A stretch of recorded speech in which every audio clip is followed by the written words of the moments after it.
High বন্ধুরা, welcome back. আজকে আমরা দেখব may I ask for one final thing এর 13 নম্বর পর্বের এক্সপ্লেনেশন। তো আর দেরি না করে চলো আজকের এপিসোডটা শুরু করা যাক। এপিসোডের শুরুতেই আমরা দেখি একেবারে অবিশ্বাস্য একটা দৃশ্য। স্কারলেট তার সামনে দাঁড়িয়ে থাকা প্রিন্স জুলিয়াসের দিকে তাকিয়ে ঠান্ডা গলায় বলে, ওহ, তাহলে তুমি ভেবেছিলে আমার সামনে প্রিন্স জুলিয়াসকে দাঁড় করালে আমি তার ওপর আক্রমণ করব না? এই কথা শেষ হতে না হতেই স্কারলেট হঠাৎ করে প্রিন্সকে এমন একটা ঘুষি মারে যে জুলিয়াস উড়ে গিয়ে অনেক দূরে ছিটকে পড়ে। স্কারলেটের চোখে মুখে একটুও দ্বিধা নেই। সে গলা চড়িয়ে বলে, তোমার ধারণা একদম ভুল ছিল। সবার ভালোর জন্য যদি প্রিন্সকেও আঘাত করতে হয়, আমি 1 সেকেন্ডের জন্য পিছপা হব না। এরপর সে একদম নির্দয়ভাবে প্রিন্স জুলিয়াসের ওপর আক্রমণ চালাতে শুরু করে। কিন্তু এখানে স্কারলেটের মানসিক অবস্থাটা বোঝা খুব জরুরি। সে যে মানুষটাকে সবচেয়ে বেশি ভালোবাসে, আজ তাকেই সে আঘাত করছে। কিন্তু তার উদ্দেশ্য কোনো প্রতিশোধ নয়, তার উদ্দেশ্য একটাই। স্কারলেট জানে এই মুহূর্তে প্রিন্স জুলিয়াস নিজের নিয়ন্ত্রণে নেই। সে অন্য কারো প্রভাবের মধ্যে আছে, আর তাকে আবার স্বাভাবিক অবস্থায় ফিরিয়ে আনতে হলে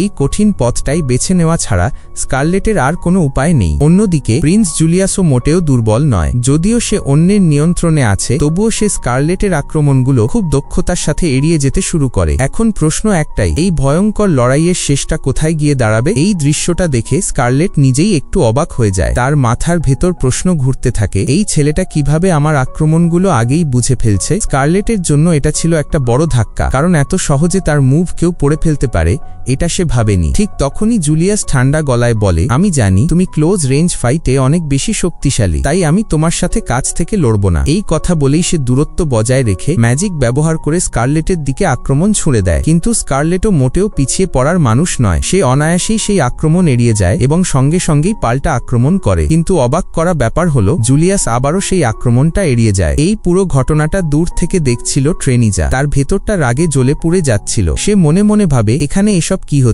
প্রিন্স একের পর এক আক্রমণ এড়িয়ে যাচ্ছে, আবার পাল্টা আক্রমণও করছে, কিন্তু স্কারলেটের তো কিছুই হচ্ছে না। আমি ওকে এভাবে শান্তিতে থাকতে দেখতে পারছি না। আমি চাই ও আরো কষ্ট পাক। এই ভাবনাগুলো নিয়েই ট্রেনিজা হঠাৎ চিৎকার করে ওঠে। সে স্কারলেটকে উদ্দেশ্য করে বলতে শুরু করে, স্কারলেট, তোমার লজ্জা করে না? তুমি কতটা নির্দয় হতে পারো? নিজের প্রিন্সের গায়ে হাত তুলছো। তোমার কি একটু লজ্জা নেই? আসলে ট্রেনিজার এই কথাগুলো তার নিজের ভেতরের হিংসে আর হতাশারই প্রতিফলন। সে নিজে যা পায়নি সেটা অন্য কেউ পাচ্ছে, এটা সে সহ্য করতে পারছে না। তাই সে স্কারলেটকে মানসিকভাবে দুর্বল করার চেষ্টা করছে। ট্রেনিজার এই কথা শুনে স্কারলেট একটুও বিচলিত হয় না, বরং সে মুচকি হেসে শান্ত গলায় বলে, আরে, তোমার মুখে এসব কথা শুনে আমার সত্যিই খারাপ লাগছে। তুমি কিভাবে আমাকে এমন কথা বলতে পারো? আসলে তুমি হয়তো জানো না, এটাই আমার ভালোবাসার প্রমাণ। সে চোখ বড় করে সামনে তাকিয়ে আরো বলে, আমি ততক্ষণ থামব না যতক্ষণ না জুলিয়াস আবার তার আগের রূপে ফিরে আসে। আমি যা কিছু করছি সবটাই প্রিন্স জুলিয়াসের ভালোর জন্যই করছি। এই কথা বলেই স্কারলেট আবার কোনো দ্বিধা না করে প্রিন্সের ওপর আক্রমণ চালাতে শুরু করে। এই দৃশ্যটা দেখেই ট্রেনিজার মাথার ভেতর তার পুরনো স্মৃতিগুলো ফিরে আসে, আর আমরা একটা ছোট ফ্ল্যাশব্যাক দেখতে পাই। সেখানে ট্রেনিজা ঠান্ডা গলায় বলছে, আমার সেই সব মানুষদের একদমই ভালো লাগে না যারা শুধু নিজেদের নিয়েই মগ্ন থাকে আর ভাবে এই পৃথিবীতে তাদের চেয়ে সেরা আর কেউ নেই। এই ফ্ল্যাশব্যাকটাই আমাদের বুঝিয়ে দেয় কেন ট্রেনিজার ভেতরে স্কারলেট আর জুলিয়াসের মতো মানুষদের প্রতি এত তীব্র ঘৃণা জমে আছে। এরপর দৃশ্যটা আবার বর্তমান সময়ে ফিরে আসে। আমরা দেখি ট্রেনিজা রাগে ফুঁসতে ফুঁসতে ওদের দিকে তাকিয়ে আছে। অন্যদিকে স্কারলেট প্রিন্সকে আঘাত করতে করতেই কাঁপা গলায় বলে ওঠে, তুমি তো এমন ছিলে না। তুমি কিভাবে এই মেয়েটার ফাঁদে পা দিলে? এই কথা বলেই সে জুলিয়াসের মাথা ধরে সজোরে মাটিতে ঠুকে দেয়। তার চোখে রাগ, কিন্তু সেই রাগের ভেতরে লুকিয়ে আছে অসহায় কষ্ট। স্কারলেট তখন আরো কিছু বলতে যাচ্ছিল, ঠিক তখনই জুলিয়াস হঠাৎ নিজের ম্যাজিক জড়ো করতে শুরু করে, আর স্কারলেটকে আক্রমণ করার জন্য সেও প্রস্তুত হয়। আর এই সুযোগটাই কাজে লাগায় ট্রেনিজা। সে এক ভয়ঙ্কর মন্ত্র উচ্চারণ করতে শুরু করে। সে বলে, এবার আমি যে স্পেলটা তোমার ওপর প্রয়োগ করব সেটা তোমার সমস্ত আশীর্বাদ কেড়ে নেবে। এরপর ট্রেনিজা জুলিয়াসকে নির্দেশ দেয়, ওকে ধরে ফেলো। ট্রেনিজার নিয়ন্ত্রণে থাকা প্রিন্স ধীরে ধীরে এগিয়ে আসে, কিন্তু আশ্চর্যের ব্যাপার হলো সে স্কারলেটকে কোনো জোরে নয়, বরং খুব আলতোভাবে ধরে ফেলে। এই নরম স্পর্শে স্কারলেট এক মুহূর্তের জন্য থমকে যায়। এটা কোনো শত্রুর স্পর্শ নয়, এটা যেন সেই আগের জুলিয়াসেরই স্পর্শ। জুলিয়াস খুব নিচু স্বরে ফিসফিস করে বলে, দেখো, আমাকে কিছু বলো না। ট্রেনিজা যা বলছে আমি শুধু সেটাই করছি, কারণ আমি যদি এটা না করি তাহলে কি হবে তুমি তো ভালো করেই জানো। এই কথাগুলো শুনে স্কারলেট বুঝে যায় জুলিয়াস এখনো পুরোপুরি হারিয়ে যায়নি। সে বন্দী, কিন্তু তার ভেতরের মানুষ মানুষটা এখনো লড়াই করছে। ট্রেনিজা ঠোঁটের কোণে এক শয়তানি হাসি টেনে বলে, দেখছি আমার জাদুটা অবশেষে কাজ করতে শুরু করেছে। তারপর সে একটু থেমে ব্যঙ্গের সুরে যোগ করে, যাই হোক, তুমি নিশ্চয়ই হিরোইক টেলের কথা শুনেছ? স্কারলেট কিছুটা অবাক হয়ে জিজ্ঞেস করে, হিরোইক টেল? সেটা আবার কি? এই প্রশ্ন শুনে ট্রেনিজা হেসে ওঠে। সে তাচ্ছিল্যের সাথে বলে, কি তুমি এটা জানো না? আচ্ছা ঠিক আছে, আমিই তোমাকে বুঝিয়ে দিচ্ছি। তারপর সে ধীরে ধীরে বলতে থাকে, হিরোইক টেল হলো এমন এক আশীর্বাদ যা স্বয়ং দেবতাদের সৃষ্টিকর্তা তৈরি করেছিলেন। তিনি বলেছিলেন, যদি তুমি কাউকে মন থেকে ভালোবাসো আর তার জীবন যদি সত্যিই বিপদের মুখে পড়ে, তাহলে তুমি তোমার ভেতরের সব শক্তি উন্মোচন করতে পারবে এবং যে কোনো জাদু বা স্পেল ভেঙে ফেলতে পারবে। স্কারলেট আশা নিয়ে কিছু বলতে যাচ্ছিল, ঠিক তখনই ট্রেনিজা ঠান্ডা গলায় যোগ করে, কিন্তু এর একটা শর্ত আছে। সে চোখ সরু করে স্কারলেটের দিকে তাকায়। এই আশীর্বাদ তখনই কাজ করবে যখন ভালোবাসাটা হবে পারস্পরিক, মানে তুমি যাকে ভালোবাসো সেও তোমাকে ঠিক ততটাই ভালোবাসতে হবে। তারপর এক নির্মম হাসি হেসে সে শেষ কথা বলে, কিন্তু তোমাদের ক্ষেত্রে তো সেটা হয় না, তাই না? এই কথাটা যেন স্কারলেটের বুকে সোজা এসে লাগে, কারণ ট্রেনিজা শুধু জুলিয়াসকে নিয়ন্ত্রণ করছে না, সে স্কারলেটের বিশ্বাসকেও ভেঙে দিতে চাইছে। এই মুহূর্তে ট্রেনিজার আত্মবিশ্বাস একদম তুঙ্গে। সে নিশ্চিত স্কারলেট আর জুলিয়াসের মধ্যে কোনো পারস্পরিক ভালোবাসা নেই, আর তাই তার জাদু থেকে বেরিয়ে আসার কোনো উপায়ও ওদের নেই। নিজের মনে মনে সে প্রায় নিশ্চিত হয়েই গেছে যে এই লড়াই সে জিতেই ফেলেছে। কিন্তু ঠিক উল্টো দিকে স্কারলেটের মাথার ভেতর তখন অন্য চিন্তা ঘুরছে। ট্রেনিজার কথা শোনার পর তার মনে হঠাৎ করে একের পর এক পুরনো দৃশ্য ভেসে উঠতে থাকে। সে মনে করতে থাকে কতবার জুলিয়াস মৃত্যুর একেবারে কাছ থেকে ফিরে এসেছে, কতবার এমন পরিস্থিতি হয়েছিল যেখানে বেঁচে যাওয়াটা একেবারেই অসম্ভব মনে হয়েছিল, তবুও সে বেঁচে গিয়েছিল। আর তখনই স্কারলেট ধীরে ধীরে একটা ব্যাপার বুঝতে পারে। হয়তো তখন সে হিরোইক টেলের নাম জানত না, হয়তো সে কোনো আশীর্বাদের কথাও জানত না, কিন্তু তার নিজের ভালোবাসাই বারবার জুলিয়াসকে রক্ষা করেছে। হয়তো অজান্তেই তার অনুভূতি সেই শক্তিকে জাগিয়ে তুলেছিল, আর হিরোইক টেল তখনও কাজ করছিল, শুধু তার নামটা জানা ছিল না। এই ভাবনাটা স্কারলেটের চোখে নতুন এক দৃঢ়তা এনে দেয়। সে বুঝতে পারে ট্রেনিজা যা ভাবছে বাস্তবটা হয়তো তার চেয়েও অনেক বেশি গভীর। স্কারলেট ধীরে ধীরে এগিয়ে গিয়ে জুলিয়াসের চোখের দিকে সোজা তাকায়। এক মুহূর্তের জন্য চারপাশটা যেন থমকে যায়। তারপর সে খুব শান্ত কিন্তু দৃঢ় গলায় জিজ্ঞেস করে,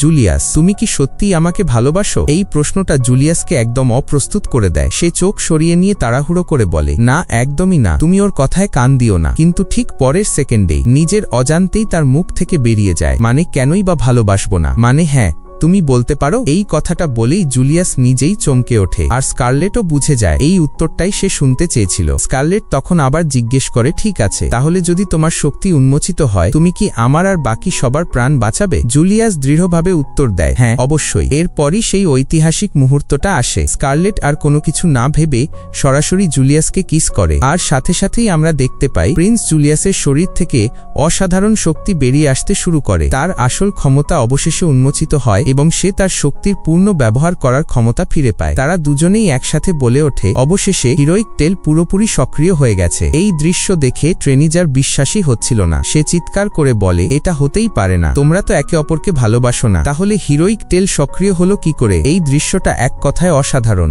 ভালোবাসা যে কত শক্তিশালী হতে পারে তা এখানে দেখানো হয়েছে। তবে মজার ব্যাপার হলো, শক্তি ফিরে পাওয়ার পরেও স্কারলেট আর জুলিয়াস নিজেদের মধ্যে ঝগড়া করতে শুরু করে। স্কারলেট বলে, শোনো, আমি তোমাকে ভালোবাসি না, সবাইকে বাঁচানোর জন্যই এসব করেছি। জুলিয়াসও বলে, হ্যাঁ, আমারও কোনো ইচ্ছা নেই তোমাকে আমার গার্লফ্রেন্ড বানানোর। ওদের এই মিষ্টি ঝগড়া বুঝিয়ে দেয় যে ওরা সত্যিই একে অপরকে কতটা ভালোবাসে। ঠিক তখনই ট্রেনিজা এবার সরাসরি জুলিয়াসের সাথে লড়াই শুরু করে, কিন্তু তার কোনো আক্রমণই জুলিয়াসের গায়ে লাগছে না। জুলিয়াসের শক্তি এখন কল্পনার বাইরে। তারা যখন লড়ছিল তখন স্কারলেট দৌড়ে এসে ট্রেনিজার মুখে সজোরে একটা ঘুষি মারে। ট্রেনিজা কোনোমতে ঘুষিটা এড়ালেও তার মুখে একটা গভীর দাগ হয়ে যায়। ট্রেনিজার আগে চিৎকার করে বলে, আমাকে কেন কেউ ভালোবাসে না, আমার সাথেই কেন এমনটা হয়? ঠিক তখনই দেবী পালমিয়া সেখানে আবির্ভূত হয় এবং ট্রেনিজাকে বলে, ট্রেনিজা, এমনটা নয়, আমি তোমাকে ভালোবাসি, তোমার সাথে কেউ না থাকলেও আমি আছি। পালমিয়াকে দেখে স্কারলেট গর্জে ওঠে, ওহ, তাহলে তুমিই সেই পালমিয়া যে এই সবকিছুর পেছনে ছিলে। অবশেষে নিজের চেহারাটা দেখালে। দেবী পালমিয়া ট্রেনিজার ওপর